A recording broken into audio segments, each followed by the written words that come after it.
9th 10th ನೀವು ಮಕ್ಕಳಿಗೆ basics ಕಲಿಸದೇ ಇದ್ದರೆ ನಿಮ್ಮ ಜಾಗದಲ್ಲೇ ಅವ್ರಿಗೆ ಸೈನ್ಸಲ್ಲಿ ಸೆಲೆಕ್ಟ್ ಆಗಲ್ಲ, ರೋಸ್ಟರ್ ಬೇಸ್ ಮೇಲೆ ಅವ್ರು ಸೆಲೆಕ್ಟ್ ಆಗಲ್ಲ ಅಂದರೆ ನಿಮ್ಮ ಡ್ಯೂಟೀಸ್ ಏನಾಗಾದರೆ ನಿಮ್ಮ ಹೋಮ್ವರ್ಕ್ ಏನು ಮಾಡಿದ್ದೀರಾ ಆ ಮಕ್ಕಳಿಗೆ? ಮತ್ತು ಅವ್ರು ಸಫರ್ ಆಗ್ತಿದ್ದಾರೆ. ಹಾಗಾದರೆ ನಿಮ್ಮಲ್ಲೇ ಏನೋ ಲೋಪದೋಷ ಇದೆ, ನೀವು ಆ ಮಕ್ಕಳನ್ನ ಪ್ರಿಪೇರ್ ಮಾಡ್ತಾ ಇಲ್ಲ.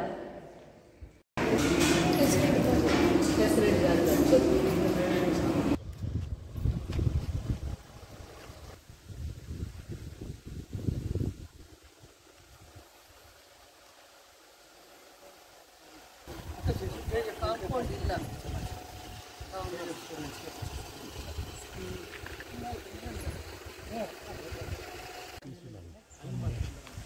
ಎಲ್ಲಿಲ್ಲ ಕಾಂಪೌಂಡ್,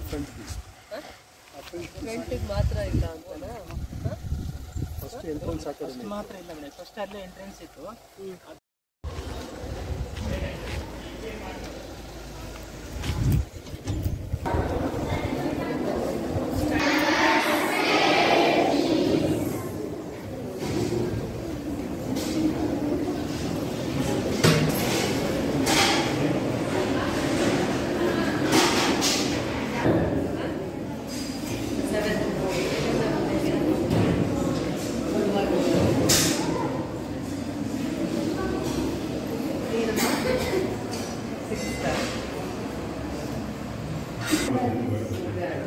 ಸೀರೆ ಎಲ್ಲ ಯಾರು ಹಾಕ್ಕೊಡ್ತಾರೆ ನಿಮಗೆ?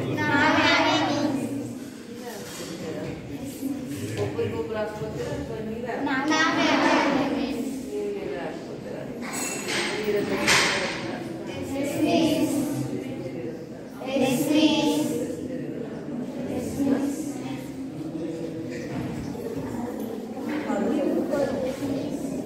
ಹೌದಾ?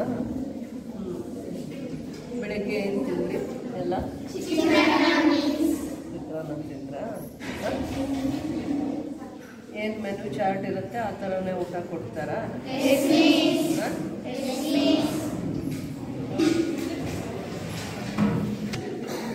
ಅದು ಸಿಹಿ ಅವಲಕ್ಕಿ ಅಂತ ಹೇಳ್ತಾ ಇದ್ದೀರಲ್ಲ, ಚಿಕ್ಕಿ ಅಥವಾ ಅದ್ರ ಬದಲು ನೀವೇನಾದ್ರು ಅದ್ರ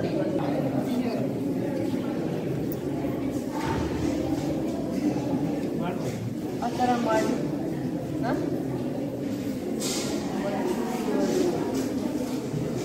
ಸಿಹಿ ಥರ ಅದು ಕೊಡ್ಬೋದು. ಸಿಹಿ ಅವಲಕ್ಕಿ ಆಪ್ಷನ್ ಥರ ಮಾಡ್ಬೋದು. ಚಿಕ್ಕಿ ಬಿಟ್ಟರೆ ಅದರದ್ದೇ ಒಂದು ಉಂಡೆ ಮಾಡ್ತಾರಲ್ಲ, ಕಡಲೆ ಬೀಜ ಏನೋ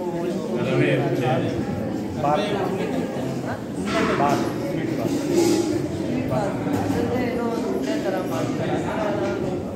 ಆಪ್ಷನ್ ಕೊಡಿ ಮಕ್ಕಳಿಗೆ.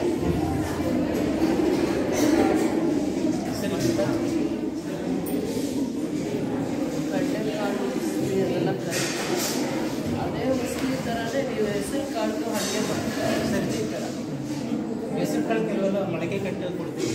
ಮೊಳಕೆ ಕಟ್ಟಿರೋದನ್ನು ಉಸ್ಲಿ ಥರ ಈಗ ಕಡಲೆಕಾಳು ಮಾಡಿದ್ದೀರಲ್ಲ ಆ ಥರನೇ ಮಾಡಿ ಆಫ್ ಬಾಯ್ಲ್ ಮಾಡ್ತಾರೆ. ಅದೊಂದು ಆಪ್ಷನ್ ಮಾಡಿ 5-6 ಜನ ಬಂದು ಎಲ್ಲ ಕ್ಲಾಸಿಂದನೂ ಇಬ್ಬರು ಬಂದು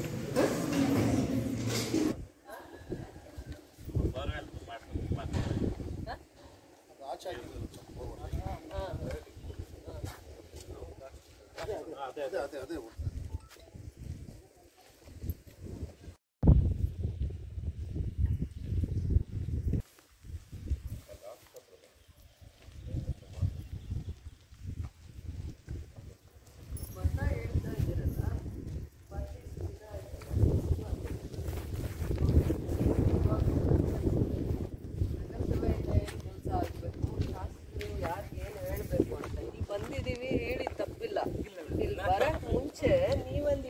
ಆದ್ಮೇಲೆ ನೀವೆಲ್ಲ ಸ್ಟಡಿ ಮಾಡ್ತಿರಲ್ಲ ಇನ್ನೇನೇನು ಸಮಸ್ಯೆ ಇದೆ ಅಂತ. ಕಾಂಪೌಂಡ್ ಎಷ್ಟು ಬೇಕಾಗುತ್ತೆ, ಕಾಂಪೌಂಡ್ ಇಲ್ಲ, ಸೇಫ್ಟಿ ಮೆಜರ್ಸ್ ಇಲ್ಲ, ನೀರಿಲ್ಲ ಅಂತ ಹೇಳಿದ್ರು. ಆಮೇಲೆ ಅವ್ರಿಗೆ ಅನುಕೂಲ ಆಗಿದೆ. ಬೋರ್ ಎಲ್ಲಿ ಸಿಗುತ್ತೋ ಬೋರ್ ಕೊರ್ದು ನಿಮಗೆ ಕನೆಕ್ಟ್ ಮಾಡಿದೀವಲ್ಲ. ಬೇರೆ ಸಮಸ್ಯೆ ಬಗ್ಗೆನೂ ಕೂಡ ನೀವು ಬಂದು ತಿಳಿಸೋ ಪ್ರಯತ್ನನೇ ಮಾಡಲಿಲ್ಲ ಅಂದರೆ ಹೇಗೆ? ಏನು ಲೆಟರ್ಸ್ ಕೊಟ್ಟಿದ್ದೀರಾ ಕೊಡಿ, ಕಮಿಷನರ್ಗೆ ಏನು ಕೊಟ್ಟಿದ್ದೀರಾ, ನನಗೇನು ಲೆಟರ್ಸ್ ಕೊಟ್ಟಿದ್ದೀರಾ ನೋಡೋಣ ಕೊಡಿ. ಇದರಲ್ಲೇ ಬ್ಯುಸಿ ಆಗ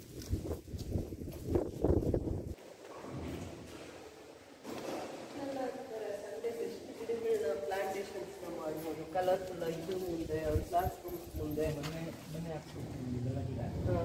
ಫಾರೆಸ್ಟ್ ಅವ್ರಿಗೆ ರಿಕ್ವೆಸ್ಟ್ ಮಾಡಿದ್ದೀನಿ. ಅವರು ಈ 2-3 ತಿಂಗಳು ತಗೊಂಡು ಅವ್ರಿಗೆ ಹೋಗಿ ಫಾರೆಸ್ಟ್ ಅವ್ರಿಗೆ ಬಂಗಾರಪೇಟೆ ಆಫೀಸ್ಗೆ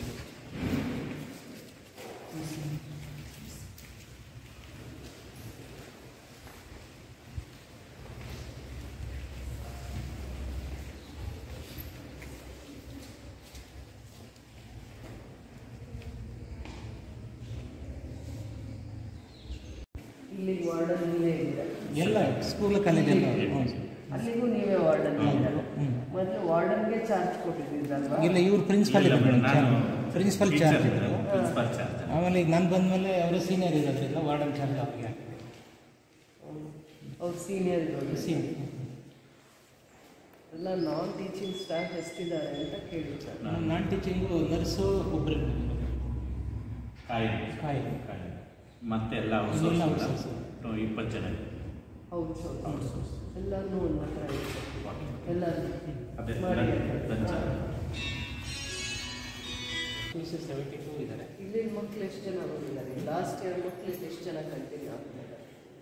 ಮುರಾರ್ಜಿಯಲ್ಲಿ ಓದಿರುವಂಥ ಮಕ್ಕಳು 10th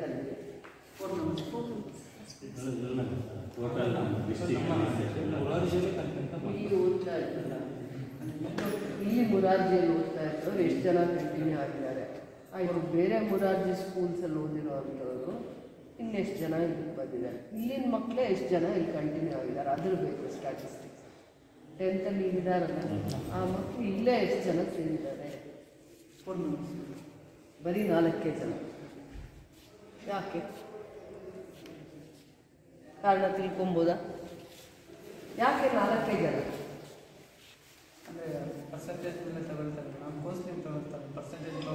ನೀವೇ ಆ ಮಕ್ಕಳನ್ನ 10th ಪ್ರಿಪೇರ್ ಮಾಡಿದ್ದೀರಾ, 8th ನೀವೇ ಪ್ರಿಪೇರ್ ಮಾಡಿದ್ದೀರಾ, 9th ನೀವೇ ಅವ್ರಿಗೆ ಬೇಸಿಕ್ಸ್ ಎಲ್ಲ ಕಲಿಸಿದ್ದೀರಾ. ಅದಾದಮೇಲೆ PUC ಇಲ್ಲಿ ಯಾಕೆ ಉಳ್ಕೊಳ್ಳಿಲ್ಲ? ಈ ಜಾಗದಲ್ಲಿ ಯಾಕೆ ಉಳ್ಕೊಳ್ಳಿಲ್ಲ? 8th ಓದಿದ್ದಾರೆ. PUCಗೆ ಇದು PUCಗೆ ಸೆಲೆಕ್ಷನ್ ಮಾರ್ಕ್ಸ್ ರೋಸ್ಟರ್ ಮೇಲೆ ಏನು ಮಾಡ್ತಾರೆ, ಡಿಸ್ಟ್ರಿಕ್ಟ್ ಹಂತದಲ್ಲಿ ಸೆಲೆಕ್ಷನ್ ಆಗ್ತದೆ ಮೇಡಮ್. ಈಗ ನಿಮ್ದು ಅದೇ ಡ್ಯೂಟಿ ಆಗಬೇಕಾದ್ರೆ 8th 9th 10th ನೀವು ಮಕ್ಕಳಿಗೆ ಬೇಸಿಕ್ಸ್ ಕಲಿಸದೆ ಇದ್ರೆ ನಿಮ್ಮ ಜಾಗದಲ್ಲೇ ಅವ್ರಿಗೆ ಸೈನ್ಸಲ್ಲಿ ಸೆಲೆಕ್ಟ್ ಆಗಲ್ಲ, ರೋಸ್ಟರ್ ಬೇಸ್ ಮೇಲೆ ಅವ್ರು ಸೆಲೆಕ್ಟ್ ಆಗಲ್ಲ ಅಂದರೆ ನಿಮ್ಮ ಡ್ಯೂಟೀಸ್ ಏನಾಗಾದರೆ? ನಿಮ್ಮ ಹೋಮ್ವರ್ಕ್ ಏನು ಮಾಡಿದ್ದೀರಾ ಆ ಮಕ್ಕಳಿಗೆ? ಮತ್ತು ಅವ್ರು ಸಫರ್ ಆಗ್ತಿದ್ದಾರೆ. ಹಾಗಾದರೆ ನಿಮ್ಮಲ್ಲೇ ಏನೋ ಲೋಪದೋಷ ಇದೆ. ನೀವು ಆ ಮಕ್ಕಳನ್ನ ಪ್ರಿಪೇರ್ ಮಾಡ್ತಾ ಇಲ್ಲ. ಅವ್ರು ಇಲ್ಲಿಗೆ ಎಲಿಜಿಬಿಲಿಟಿ ಬರ್ತಾ ಇಲ್ಲ, ಇಲ್ಲಿಗೆ ಎಲಿಜಿಬಿಲಿಟಿ ಬರ್ತಾ ಇಲ್ಲ ಅಂದರೆ ಇಲ್ಲ ನೀವು ಕಾರಣ ಇರ್ತೀರಾ, ಅಥವಾ ಮಕ್ಕಳಿಗೆ ಇಂಟ್ರೆಸ್ಟ್ ಇಲ್ವಾ ಇಲ್ಲಿ ಮತ್ತೆ ಬಂದು ಅವರು ಹೈಯರ್ ಎಜುಕೇಷನ್ಗೆ ಅಥವಾ ಪದವಿ ಪೂರ್ವ ಕಾಲೇಜಲ್ಲಿ ಬಂದು ಇಲ್ಲಿ ಅಡ್ಮಿಷನ್ ಆಗೋದಕ್ಕೆ ಯಾಕೆ ಅವ್ರಿಗೆ ಅವಕಾಶ ಆಗಿಲ್ಲ? ಅವ್ರಿಗೆ ಇಂಟ್ರೆಸ್ಟ್ ಇಲ್ವಾ, ಅಥವಾ ಅವ್ರು ನೀವು ಹೇಳೋ ಥರ ರೋಸ್ಟರ್ ಬೇಸ್ ಮೇಲೆ ಅವ್ರು ಸೆಲೆಕ್ಟ್ ಆಗಿಲ್ಲ? ಇಂಟ್ರೆಸ್ಟ್ ಎಲ್ಲ ಅಪ್ಲಿಕೇಶನ್ಸ್ ಓದೋರೆಲ್ಲ ಹಾಕ್ತಾರೆ ಮೇಡಮ್. ಅವರು ಸೆಲೆಕ್ಷನ್ ಎಷ್ಟು ಅಪ್ಲಿಕೇಶನ್ ಹಾಕಿದ್ದಾರೆ? ಇಲ್ಲಿ ಓದಿರೋರು ಎಷ್ಟು ಜನ ಅಪ್ಲಿಕೇಶನ್ ಹಾಕಿದ್ದಾರೆ? ಆಲ್ಮೋಸ್ಟ್ ಎಲ್ಲ ಮಕ್ಕಳು ಹಾಕಿ ಅಂದರೆ 100ರಿಂದ 120 ಜನ 10th ಸೆಲೆಕ್ಟ್ ಆಗಿರೋದೇ 4 ಜನ. ತಪ್ಪದು, ತಪ್ಪು. ಈ ಮಕ್ಕಳಿಗೆ ನಾವು ಅವಕಾಶ ಕೊಟ್ಟಿಲ್ಲ ಅಂದರೆ ಇನ್ಯಾರಿಗೆ ಕೊಡ್ತೀವಿ?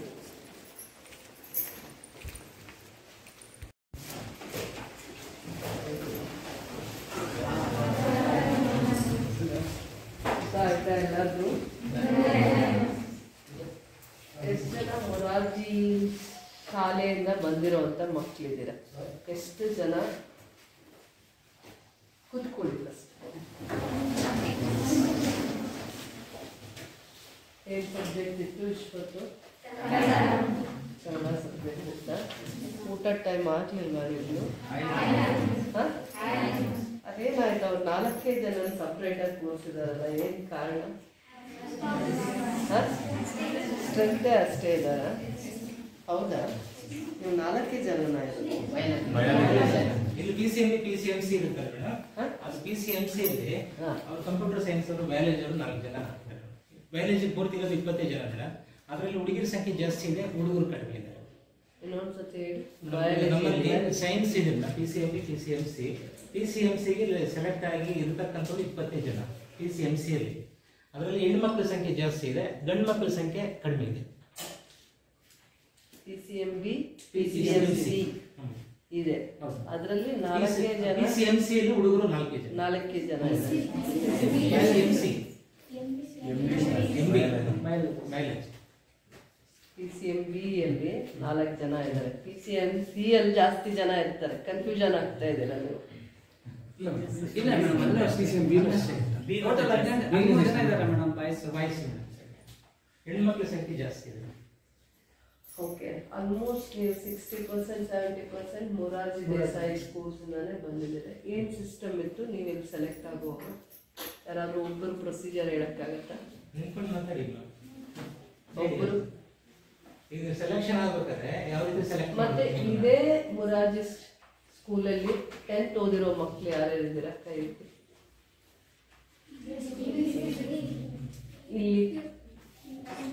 ಇಲ್ಲಿ ಓದಿದ್ದ? ಹಾ, ಏನ್ ಪ್ರೊಸೀಜರ್ಸ್ ಇತ್ತು? ಅಡ್ಮಿಷನ್ಗೆ ಏನ್ ಪ್ರೊಸೀಜರ್ ಇತ್ತು?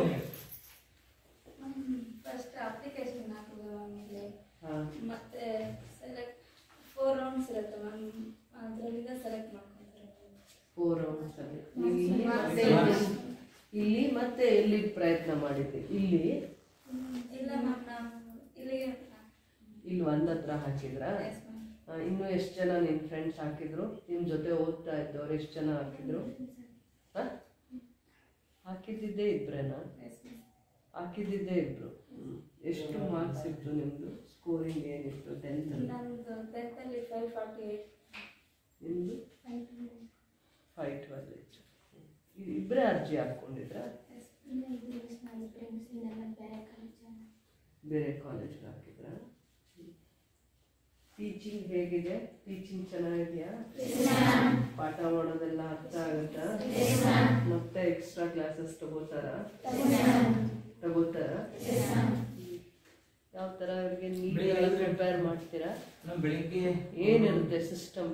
ಅದಾದ ಬೇರೆ ಸ್ಕೂಲ್ಸ್ಗೂ ಮೊರಾರ್ಜಿ ದೇಸಾಯಿ ಸ್ಕೂಲ್ಗೆ ಯಾವ ರೀತಿ ನೀವು ಎಜುಕೇಶನ್ಗೆ ಅಂದ್ರೆ ಅವ್ರಿಗೆ ಕಾನ್ಸಂಟ್ರೇಟ್ ಮಾಡ್ತೀರಾ? ಯಾವ ತರ ಟ್ರೈನಿಂಗ್ ಇದೆ ಮೇಡಮ್. ಯಾವಾಗ ಕ್ರೈಸಿಂದಾನೆ ಇದು ವಿಭಾಗ ಮಟ್ಟಕ್ಕೆ ಒಂದು ಟ್ರೈನಿಂಗ್ ಸೆಂಟರ್ ಮಾಡ್ತಾರೆ ಮೇಡಮ್. ಬೆಂಗಳೂರು ಬೊಮ್ಮವಾಗಲ್ಲಿ ಸೆಂಟರ್ ಮಾಡ್ತಾರೆ. ಅಲ್ಲಿಂದ ಈ ಮಕ್ಕಳನ್ನ ನಾವೇನ್ ಮಾಡ್ತೀವಿ, ಕರ್ಕೊಂಡು ಹೋಗ್ತೀವಿ. ಅಲ್ಲೇ ರೆಸಿಡೆನ್ಸಿಯಲ್ಲಿ ಇದ್ದು ಟ್ರೈನಿಂಗ್ ಆಗುತ್ತೆ ಮೇಡಮ್. ಮತ್ತೆ ನಾವು ನಮ್ಮ ಟೀಚರ್ಸ್ ಇಂದಾನೆ ಅವರಿಗೆ ಆಗ್ತಕ್ಕಂಥ ಟ್ರೈನ್ ಅಪ್ನ ನಾವು ಕೂಡ ಇಲ್ಲಿ ಏನ್ ಮಾಡ್ತೀವಿ, ಹೊರಗಡೆಯಿಂದ ಕರೆಸಿ ನಾವು ಮಾಡಿಸ್ತೀವಿ ಮೇಡಮ್. JEE ಇದು ನೀಟ್ ಇದು ಇದೆಲ್ಲ. ಆಮೇಲೆ ಬೆಳಿಗ್ಗೆ ಮಕ್ಕಳು ಏನ್ ಮಾಡ್ತಾರೆ, ಇವರು 4 ಗಂಟೆಗೆ ಏನ್ ಮಾಡ್ತಾರೆ, ರಾತ್ರಿ 10 ಗಂಟೆಗೆ ಮಲಗಲಿಕ್ಕೆ ಅವ್ರು ಇದು ಮಾಡ್ತಾರೆ. ಬೆಳಗಿನ ಜಾವ ಬೇಗ ಎದ್ದೇಳ್ತಾರೆ ಮೇಡಮ್. 4 ಗಂಟೆಗೆ ಬೆಳಿಗ್ಗೆ ಎದ್ದೇಳ್ತಾರೆ ಮೇಡಮ್ ಮಕ್ಕಳು. ಆಮೇಲೆ 5 ಗಂಟೆಯಿಂದ ಇವರು ಸ್ಪೆಷಲ್ ಕ್ಲಾಸ್ ನಡೀತಾರೆ ಮೇಡಮ್. ನೈಟ್ ಎಲ್ಲ ಟೀಚರ್ಸ್ ಇಲ್ಲೇ ಉಳಿಯೋದ್ರಿಂದ ನೈಟ್ ಇವ್ರಿಗೆ ಏನಾಗ್ತದೆ, ಸ್ಪೆಷಲ್ ಕ್ಲಾಸ್ ಆಗುತ್ತೆ. 10 ಗಂಟೆವರೆಗೂ 10 ಗಂಟೆಗೆ ಮಲಗ್ತಾರೆ ಅಂದ್ರೆ 10 ಗಂಟೆಗೆ ಇವರು 4 ಗಂಟೆಗೆ ಹೇಳ್ತಾರೆ ಮೇಡಮ್ ಮಕ್ಕಳು, ಇವರೆಲ್ಲ ಹೇಳ್ತಾರೆ. ಓಕೆ, 5 to 6 7 o'clock ವರೆಗೂ ಪಾಠ ಮಾಡ್ತಾರೆ. 5 o'clock ಹೇಳ್ತೀರಾ ಎಲ್ಲ? ನಾನು 5 ಗಂಟೆಗೆ ಹೇಳಿ ಅಂತಂದ್ರೆ, ಇಲ್ಲ ಸರ್ ನಾವು 4 ಗಂಟೆಗೆ ಹೇಳ್ತೀವಿ ಅಂತ ಅವ್ರು ಇಂಗ್ಲೀಷಲ್ಲಿ ಹೇಳ್ತಾರೆ ಮೇಡಮ್. 4 ಗಂಟೆಗೆ. ಹೌದಾ? ಅವ್ರು ಕೇರಿಂಗ್ ಇದ್ರೆ ಅದು ನಾಳೆ ನಿಮಗೆ ಅದನ್ನ ಕಾಯ್ದು ಅದು ಬರಬೇಕು. ಎಲ್ಲಾನು ಮ್ಯಾಥ್ಸ್ಗೆ ಬೇಕಾಗಿಲ್ಲ, ಎಲ್ಲಾನು ಫಿಸಿಕ್ಸ್ಗೆ ಬೇಕಾಗಲ್ಲ, ಎಲ್ಲಾನು ಕೆಮಿಸ್ಟ್ರಿಗೆ ಬೇಕಾಗಲ್ಲ. ನೀವೇ ಪ್ಲಾನ್ ಮಾಡಿದ್ರೆ ಲ್ಯಾಂಗ್ವೇಜ್ಗೆ ಯಾವುದು, ಸ್ಕೋರಿಂಗ್ ಸಬ್ಜೆಕ್ಟ್ಗೆ ಯಾವುದು ಅಂತ. ನೀವು 10 ರಿಂದ 20 ಸ್ಟೂಡೆಂಟ್ ಒಂದು ಟೀಚರಿಗೂ ನೀವು ನೈಟಲ್ಲಿ ಇರ್ತೀನಿ ಅಂತೀರ. ಪ್ಲಾನ್ ಮಾಡಿದ್ರೆ ಬೆಳಗ್ಗೆ 5 ಗಂಟೆಗೆ ಎದ್ದು ಸ್ಪೆಷಲ್ ಕ್ಲಾಸಸ್ ಮಾಡಿದ್ರೆ ಆ ಮಕ್ಕಳಿಗೆ, ಯಾಕೆಂದರೆ ತಂದೆ ತಾಯಿಗೆ ಅಷ್ಟು ಓದಿನ ಬಗ್ಗೆ ತಿಳುವಳಿಕೆ ಇದ್ದರೆ ಎಲ್ಲ ಓದ್ತಾರೆ. ಯಾರು ಎಜುಕೇಟೆಡ್ ಇರ್ತಾರೆ ಪೇರೆಂಟ್ಸು, ಈ ಕೋಚಿಂಗ್ ಕೊಡ್ಸೋಣ ಅಥವಾ ಕ್ಲಾಸ್ ಮುಂದೆ ಸಾಕಾ ಅಥವಾ ಅಲ್ಲಿರೋ ಟೀಚಿಂಗ್ ಫ್ಯಾಕಲ್ಟಿ ಬಗ್ಗೆನೇ ಕಾನ್ಫಿಡೆನ್ಸ್ ಇದೆಯಾ ಅಂತ. ಯಾವಾಗ ತಂದೆ ತಾಯಿನೂ ಇಲಿಟ್ರೇಟ್ಸ್ ಇರ್ತಾರೆ, ಸರ್ಕಾರದ ಮೊರಾರ್ಜಿ ದೇಸಾಯಿ ಸ್ಕೂಲ್ಸ್ನ ಅಥವಾ ನಿಮ್ಮನ್ನ ಅವಲಂಬಿತರಾಗಿರ್ತಾರೆ. ಅಲ್ಲಿ ನಾವೇ ಆ ಪೇರೆಂಟ್ಸ್ ಜಾಗದಲ್ಲಿ ನಿಂತ್ಕೊಂಡು ಅಡಿಷನಲ್ ಕೇರು, ಕಾಳಜಿನ ವಹಿಸ್ಬೇಕಲ್ವ? ಕನ್ಸರ್ನಿಂದ ಮಾಡಿದ್ರೆ ಇಂಪ್ರೂವ್ ಮಾಡೋಕ್ಕಾಗಲ್ವ ಮಕ್ಕಳನ್ನ? ಮಕ್ಕಳಿಗೆ ಓದ್ಕೊಡಿ, ಅವ್ರಿಗೆ ಒಳ್ಳೆ ಭವಿಷ್ಯತ್ ಕೊಡ್ತಾರೆ. ನೀವು ಓದ ಪ್ರತಿಯೊಂದು ಮಗು ಇದನ್ನ ಮೊರಾರ್ಜಿ ದೇಸಾಯಿ ಸ್ಕೂಲು ಅಥವಾ ಪದವಿ ಪೂರ್ವ ಕಾಲೇಜ್ನ ನಂಬ್ಕೊಂಡು ಬರುವಂಥ ಮಕ್ಕಳಿಗೆ ಜಾಸ್ತಿ ಜನ ಹೆಣ್ಮಕ್ಳೇ ಇದ್ದಾರೆ. ಅವ್ರಿಗೊಂದು ವಿದ್ಯೆ ದಾನ ಮಾಡಿ, ಖಂಡಿತವಾಗೂ ಅವರು ನೋಡಿ ನಿಮ್ಮನ್ನ ನೆನೀತಾರೆ. ತಂದೆ ತಾಯಿ ಅಷ್ಟೇ ನಿಮ್ಮನ್ನ ನೆನೀತಾರೆ. ಅಥವಾ ಒಂದು ಕನಸನಿಂದ ಮಾಡಿ, ಪ್ರೀತಿಯಿಂದ ಮಾಡಿ, ಕೆಲಸ ಒಂದು ಜವಾಬ್ದಾರಿಯಿಂದ ಮಾಡ್ತೀರ. ಅದು ಇನ್ನೊಂಚೂರು ಇಂಪಾರ್ಟೆನ್ಸ್ ಕೊಡಿ. 10% 20% ಆ ಮಕ್ಕಳಲ್ಲಿ ಸ್ಕೋರಿಂಗಲ್ಲಿ ಆ ಪರ್ಸೆಂಟೇಜ್ ಇಂಪ್ರೂವ್ ಆದರೆ ನಿಮಗೆ ಅದು ಟೀಚಿಂಗ್ ಫ್ಯಾಕಲ್ಟಿಗೆ ಆ ಗೌರವ ಬಂದು ಸೇರುತ್ತೆ. ಏನು ನಿಮ್ಮ ಸಮಸ್ಯೆ ಇದ್ರು ಆ ಸಮಸ್ಯೆಗಳನ್ನ ನಮ್ಮ ಹಂತದಲ್ಲಿ ನಾವು ಬಗೆಹರಿಸ್ತೀವಿ. ಏನಿದೆ ನಾವು ತಿಳ್ಕೊಂಡಾಗ ನನ್ನ ಕಡೆಯಿಂದ ಮಾಡುವಂಥದ್ದು, ನಾನು ಸರ್ಕಾರದ ಗಮನಕ್ಕೆ ತರುವಂಥದ್ದು ಅಥವಾ ನಿಮ್ಮ ಇಲಾಖೆಗೆ ಸಂಬಂಧಪಟ್ಟಿರೋದಿರ್ಬೋದು, ನಾನು ನಮ್ಮ ಹಂತದಲ್ಲಿ ನಾನು ತಗೊಳ್ತೀನಿ. ಮಕ್ಕಳ ಕ್ವಾಲಿಟಿ ಎಜುಕೇಷನ್ ವಿಚಾರದಲ್ಲಿ ಕಾಂಪ್ರಮೈಸ್ ಇಲ್ಲ. ಅವರಿಗೆ ಹೈಜಿನಿಕ್ ಆಗಿರಬೇಕು, ಆರೋಗ್ಯಕರವಾಗಿರೋ ವಾತಾವರಣ ಕೊಡಬೇಕು, ಸೇಫ್ಟಿ ಮೆಜರ್ಸ್ ತುಂಬ ಕೊಡಬೇಕು. ಎಲ್ಲೋ ಒಂದು ಕಡೆ ನಮ್ಮ ಮಕ್ಕಳಿಗಾದ್ರೂ ಒಂದೆಲ್ಲೋ ರಾಜಿ ದೇಸಾಯಿ ಸ್ಕೂಲಲ್ಲಿ ಮಕ್ಕಳನ್ನ ಬೇರೆ ಬೇರೆ ಕೆಲಸ ಮಾಡಿಸ್ತಾರೆ ಅಂತ ನ್ಯೂಸಲ್ಲಿ ಮತ್ತು ಪತ್ರಿಕೆಯಲ್ಲಿ ನಾನು ಓದಿದೆ.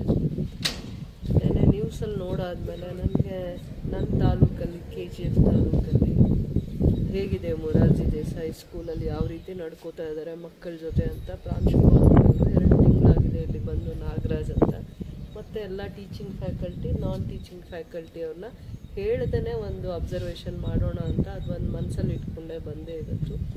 ನೋಡಿದಾಗ ಇಲ್ಲಿ ಆರೋಗ್ಯಕರವಾಗಿರುವಂಥ ವಾತಾವರಣ ಇದೆ. ಯಾವುದೇ ಮಕ್ಕಳು ಕೂಡ, ನಾನು ಅವರು ಡೈನಿಂಗ್ ಏರಿಯಾಲ್ಲಿದ್ದರು ಎಲ್ಲ ಮಕ್ಕಳು, ನಾನು ಬಂದಾಗ ಯಾವುದೇ ಒಂದು ಆ ರೀತಿಯ ಸಮಸ್ಯೆ ನಮ್ಮಲ್ಲಿ ಇರಲಿಲ್ಲ.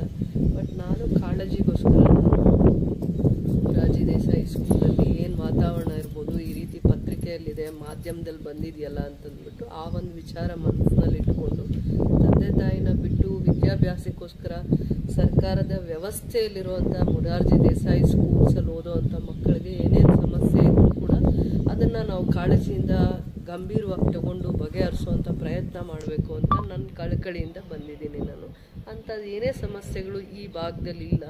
ಬಟ್ ಸ್ವಲ್ಪ ಸೇಫ್ಟಿ ಮೆಜರ್ಸ್ಗೋಸ್ಕರ ಹೇಳಿದ್ದಾರೆ.